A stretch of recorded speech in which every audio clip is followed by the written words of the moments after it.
Hello, this is social media attorney Mark Feudelholtz, and welcome to our podcast, Biggest Social Media Misperception. There are numerous misperceptions regarding social media liability, but in this podcast, I want to focus on the biggest misperception that creates social media policy and training gaps and costs organizations big legal fees and exposes decision makers to personal liability. The biggest misconception that we see, or misperception, is when decision makers think they don't need to train employees for their external communications to coworkers and other third parties because they are only responsible for their internal social media. Now, ultimately, this misperception leads to social media policy and training gaps, like I said, that leave organizations vulnerable to lawsuits. So let's solve this problem right now by giving you 3 legal truths you must embrace to avoid negligent social media policy drafting and inadequate training claims.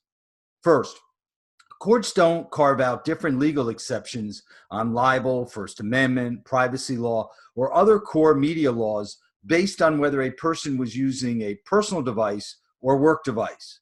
Also, courts don't care if you're 2 miles away from the official workplace or 5,000 miles away from the official workplace. Your liability is established based on whether the content was workplace related and whether you knew or should have known about the harmful impact of the post or tweet. Again, it's irrelevant what device the employee uses or the location or whether the person was off duty or on duty.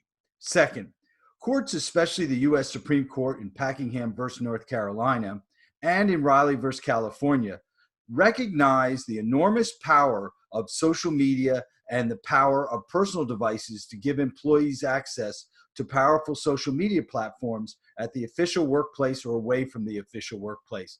I really encourage you to read the cases of Packingham versus North Carolina and Riley versus California. They were U.S. Supreme Court cases. Now, for instance, in the Riley case, the U.S. Supreme Court said, the term cell phone is itself misleading shorthand. Many of these devices are, in fact, mini computers that also happen to have the capacity to be used as a telephone. They could just as easily be called cameras, video players, Rolodexes, calendars, tape recorders, libraries, diaries, albums, televisions, maps, or newspapers. Very powerful instrumentalities. One of the most notable distinguishing features of modern cell phones is their immense storage capacity. So as you can see, the U.S. Supreme Court has classified social media as not only a high liability instrument, but it has enormous power. So with this enormous power comes enormous liability on the shoulders of the employer and decision makers. You won't be able to disconnect from liability just because the social media or text message wasn't created on work equipment during the official workday. And there lies the big problem. There is no official workday or work hours because the new technology has blurred those lines, right? Courts have come full circle on this issue. So if the harmful digital content is work-related, notwithstanding whether the content is created at the workplace or away from the workplace, and the plaintiff's attorney can prove the employer knew or should have known about the harmful content, then the liability against the employer will attach. Now remember this, in almost all cases involving social media or digital media, the content somehow always ends up on the employer's server. An employee from their personal device then forwards a post or retweets to a coworker who then sends it to another coworker at his or her business computer. And of course, that's what makes digital content so powerful. It can go viral very quickly. And the employer knew or should have known that. So one more point on this issue. If the employer is benefiting, this is very important, if the employer is benefiting from the social media content or text message, the benefit doesn't just disappear because the message was sent off duty or on a personal device.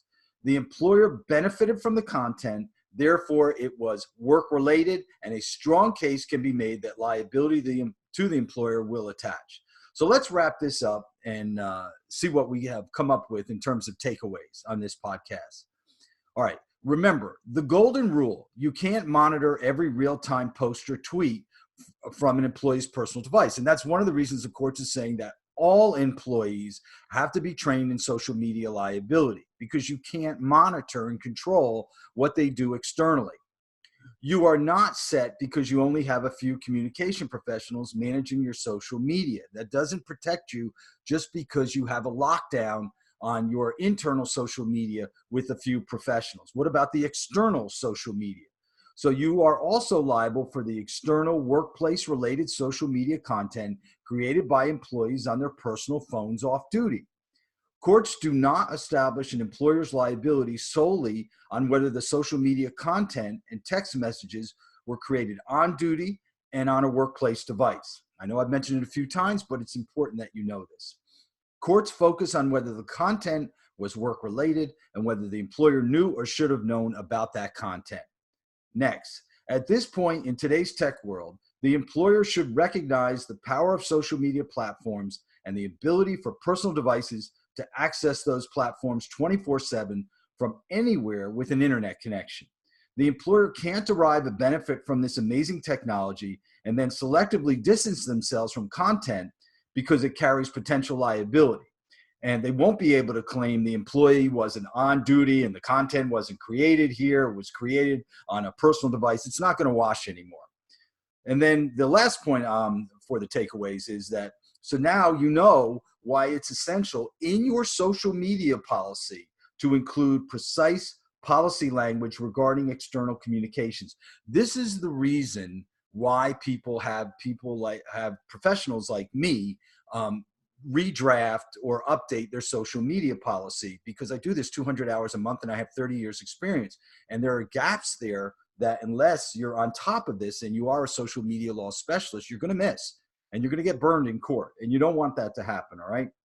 And then finally, you got to keep in mind that your policy isn't worth the paper it's written on unless you can prove that your policy was enforced with expert social media liability training that was given to all employees, not just your communications professional or public information officer.